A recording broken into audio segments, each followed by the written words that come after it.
સુરતના કડોદરામાં સનસનીખેજ ઘટના બની 6 વર્ષની બાળકીની કરપીણ હત્યા થઈ। પાડોશમાં રહેતા એક યુવકે જ આ હત્યા કરી।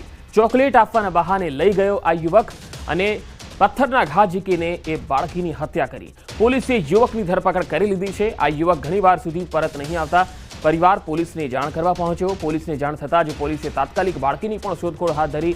બાળકીને અવાવરૂ જગ્યા પર લઈ જઈ અને પથ્થરના ઘા ઝીકી હત્યા કરાઈ અને આ હત્યા બદ ઇરાદો પાર પાડવા માટે લઈ ગયો હોય તેવી પણ હાલ આશંકા વ્યક્ત કરાઈ રહી છે।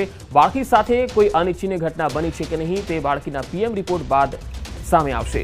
સવાલ અહીંયા એ છે કે સુરતમાં ગુનાખોરી કેમ વધી રહી છે, કાયદો વ્યવસ્થાની સ્થિતિ કેમ કથળી રહી છે, ગુનેગારોને કેમ કાયદાનો કોઈ ડર રહ્યો નથી, કારણ કે આ પ્રકારના જે ગુના છે હત્યા, લૂંટ, આ બનાવો સામાન્ય થતા જઈ રહ્યા છે। ગુનેગારોને પોલીસનો કે કાયદાનો કોઈ જ ખૌફ રહ્યો નથી। સુરતમાં કેમ સતત ગુના વધી રહ્યા છે, આ એક મોટો અને ગંભીર સવાલ છે।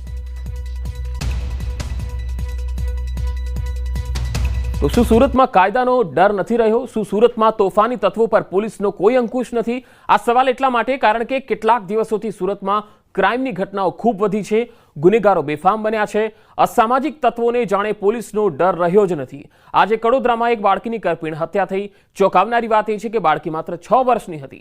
આ તરફ સુરતના ઉત્તરાણ વિસ્તારમાં પ્રેમીએ પ્રેમિકાના પુત્રનું અપહરણ કરી અને 10,000ની ખંડણી માંગી। પરિણીતાએ સંબંધ રાખવાની ના પાડતા પ્રેમીએ અપહરણ કર્યું। જો કે પોલીસે બાળકને હેમખેમ છોડાવી આરોપીને ઝડપીને કાર્યવાહી હાથ ધરી।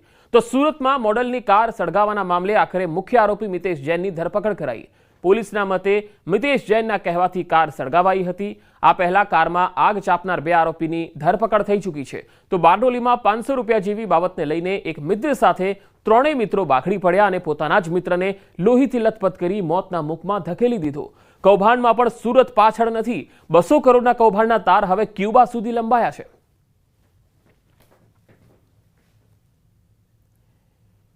એક એવું સાયબર રેકેટ કે જેણે ના ફક્ત ગુજરાત પરંતુ આખા દેશની સાયબર ટીમને એલર્ટ કરી છે। સુરતમાં થયેલા 200 કરોડના આ કૌભાંડના તાર છેક ક્યુબા સુધી પહોંચ્યા છે।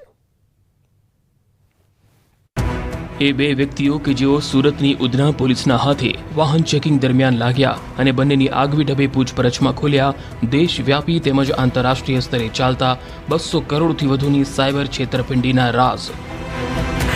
કિરાત વિનોદ જાદવાણી, મીત પ્રવીણ ખોખર બંને પાસેથી મળેલા દસ્તાવેજો અને ડિજિટલ ડેટાની તપાસમાં થયા ચોંકાવનારા ખુલાસા, જેઓએ દિવ્યેશ નામના વ્યક્તિ સાથે મળી દેશભરમાં સાયબર ફ્રોડનો આંતરરાષ્ટ્રીય કારોબાર ચલાવતા હોવાનું ખુલ્યું।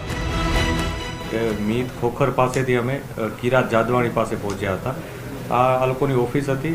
ઓફિસમાંથી અમને 5 લેપટોપ, 7 મોબાઈલ, રોકડ રકમ મળી હતી 3.5 લાખની આસપાસ।